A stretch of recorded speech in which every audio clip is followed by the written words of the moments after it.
Friends, onions వేగిపోయినాయండి. Masala ముందే వేసుకున్నాం. Onions పచ్చిమిరపకాయలు వేపేసుకున్న తర్వాత మసాలా కొద్దిగా వేసాం. మసాలా కూడా వేగిన తర్వాత అప్పుడు మన స్కిన్ అవన్నీ చికెన్తో చేసింది అన్నీ వేసేద్దాం.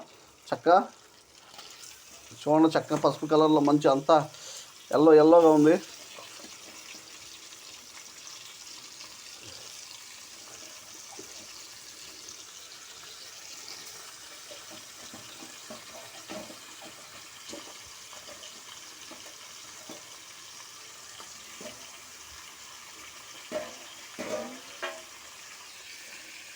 వేసిన తర్వాత తిప్పుకుందాం.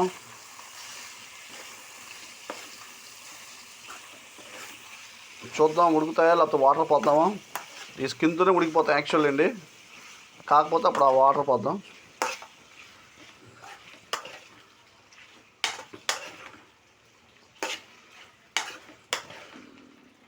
ఓకే, ఫ్రై ఎందుకు చేసేది.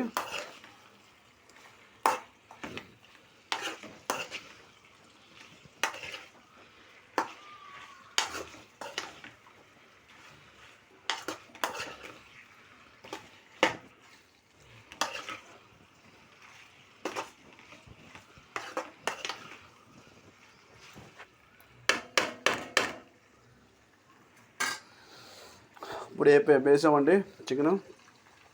చక్కగా వేగేటట్టు చూసుకోవాలి, బాగా ఫ్రై లాగా ఉండాలి. చక్కగా టంటే అబ్బా ఎంత బాగుండాలి, అద్భుతంగా ఉండాలి. మసాలా కారం అన్నీ లిమిట్గా ఉండాలి. అసలు ఎంత తినాలనిపించేటట్టు ఉండాలండి కూరలు ఏముండినా. అందుకే పిచ్చిగా ఎలా పడితే అలా వండలేమండి. చూడండి, అందరూ చాలా జాగ్రత్తగా అబ్జర్వ్ చేయండి. చూడండి, కూర కూడా ఎగుతుంది నూనె కూడా. ఈ స్కిన్లో ఆయిల్ ఉంటుంది, ప్లస్ మనం వేసిన ఆయిల్ కొద్దిగా ఆయిల్ తక్కువ వేసుకొని బెటరు.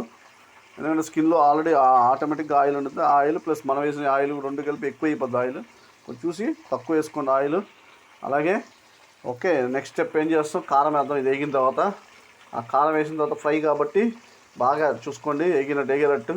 వేగిన తర్వాత ఇప్పుడే మంచి సువాసన వచ్చింది తినడానికి. నెక్స్ట్ ఇంకో కర్రీ చేసుకుందాం. ఇది అయిపోగానే నెక్స్ట్ అనదర్ కర్రీ రెడీగా ఉందాం. ఓకేనా, చూడండి ప్రస్తుతానికి ఎంత కలర్ఫుల్గా ఉందో కూర. ఇంకా కలర్ఫుల్గా ఎగుతుందో కర్రీ. తిప్పుకుంటూ ఉండాలి అప్పుడప్పుడు, మధ్యలో అలా వదిలేయకూడదు.